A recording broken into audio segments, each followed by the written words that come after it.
Halo, assalamualaikum warahmatullahi wabarakatuh. Selamat datang kembali di channel gua dan selamat bergabung buat yang baru mampir ke channel gua. Nah, kali ini gua masih akan sharing-sharing mengenai salah satu jalur masuk kampus, yaitu SPAN PTKIN atau Seleksi Prestasi Akademik Nasional Masuk Perguruan Tinggi Keagamaan Islam Negeri.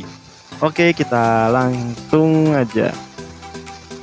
Nah, SPAN PTKIN merupakan pola seleksi yang dilaksanakan secara nasional oleh seluruh UIN, IAIN ataupun juga STAIN, yaitu Universitas Negeri Islam, Institut Agama Islam Negeri, dan Sekolah Tinggi Agama Islam Negeri dalam satu sistem yang terpadu dan diselenggarakan secara serentak oleh panitia pelaksana yang ditetapkan oleh Menteri Agama Republik Indonesia. Nah, SPAN PTKIN merupakan salah satu seleksi nasional berdasarkan penjaringan prestasi akademik dengan menggunakan nilai raport dan prestasi lain tanpa ujian tertulis.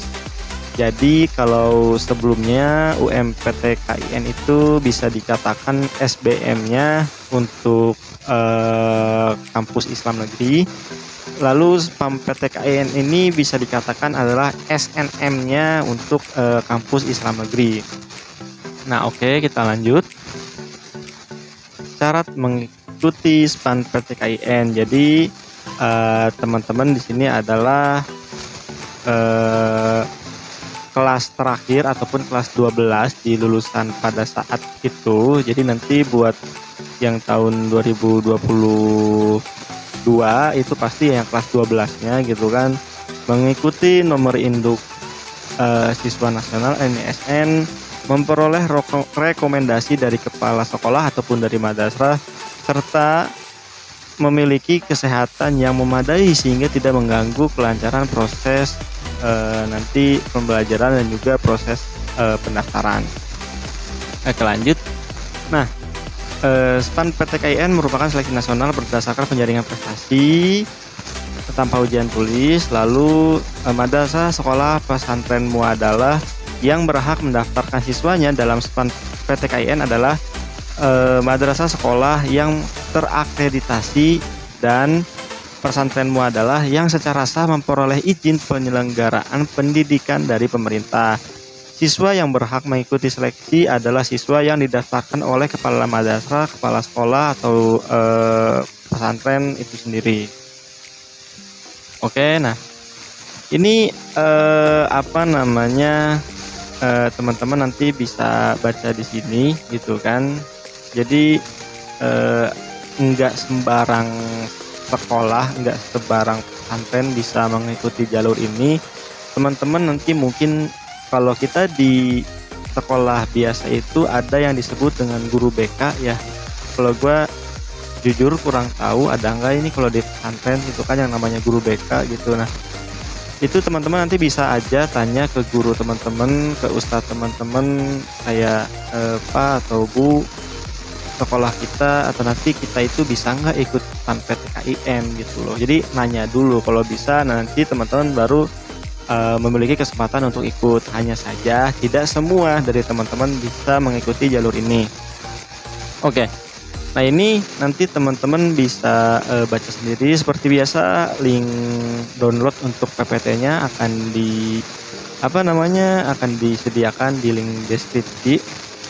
Jadi teman-teman bisa download sendiri.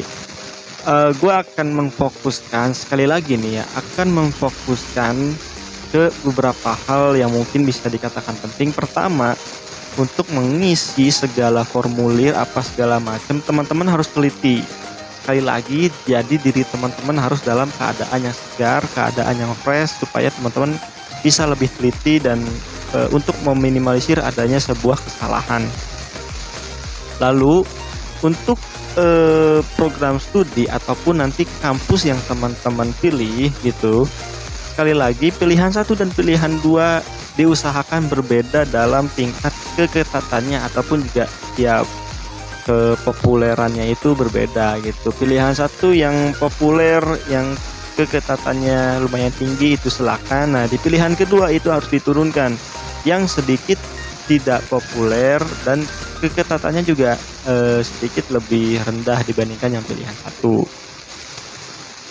Oke, kita lanjut. Nah, jadi ada beberapa hal yang teman-teman harus ketahui. Jadi bahwasanya sama seperti di SNMPTN.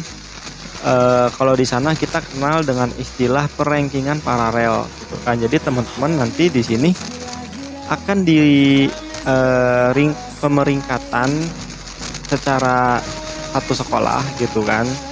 Jadi teman-teman apakah bisa mengikuti PAN PTKIN atau tidak? Nah, berdasarkan hasil peringkat itu.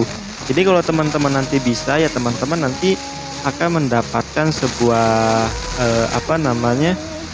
surat rekomendasi dari kepala sekolah, gitu kan, ataupun dari sekolah teman-teman kalau teman-teman memang bisa mengikuti PAN PTKIN. Lalu untuk tahap seleksi seperti biasa, pilihan satu akan seleksi terlebih dahulu. Jadi kalau teman-teman tidak diterima di pilihan satu, baru nanti akan diseleksi di pilihan kedua. Makanya kenapa pilihan kedua harus lebih rendah keketatannya ataupun juga popularitas atau yang tingkat populernya itu lebih rendah. Jadi tidak terlalu populer, buset, ribet banget nih ngomong. Kenapa? Ya karena secara logika nih ya, kalau pilihan satu itu tingkatannya misalkan di sini, pilihan 2 lebih tinggi nih, pilihan 2 lebih tinggi. Ya kalau pilihan satu nggak keterima, ya apalagi yang lebih tinggi, gitu kan. Nah, logikanya seperti itu. Tapi kan kalau pilihan satu di sini, pilihan keduanya di sini ada di bawah, pilihan satu nggak keterima, ya pilihan kedua masih bisa diproses lah, gitu, karena dia memang lebih rendah keketatannya, terus juga tidak terlalu populer, gitu kan. Jadi ya masih ada kesempatan buat teman-teman masuk di pilihan kedua kalau di pilihan pertama tidak keterima. Oke.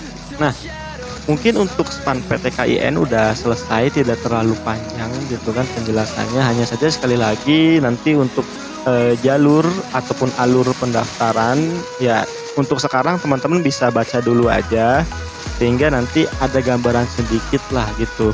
Untuk lebih jelasnya seperti apa nanti akan kita coba buatkan videonya untuk semua jalur ini, dari mulai SBM, SNM dan semuanya. Nanti akan kita buatkan video mengenai alur pendaftarannya.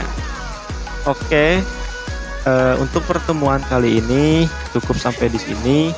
Dari gua pribadi mohon maaf yang sebesar-besarnya apabila ada salah-salah kata seperti tadi belibet ataupun juga ada salah-salah informasi yang disampaikan. Ya teman-teman bisa mengoreksinya nanti di kolom komentar, gitu kan, ataupun kalau ada pertanyaan ya silahkan bertanya di kolom komentar. Buat teman-teman, gua mohon untuk mendukung kita dengan cara ya like, komen, dan subscribe channel ini, supaya kita nanti bisa lebih giat lagi untuk memberikan informasi ke teman-teman semua. Akhir kata, wassalamualaikum warahmatullahi wabarakatuh. Sampai jumpa di video selanjutnya. Bye bye.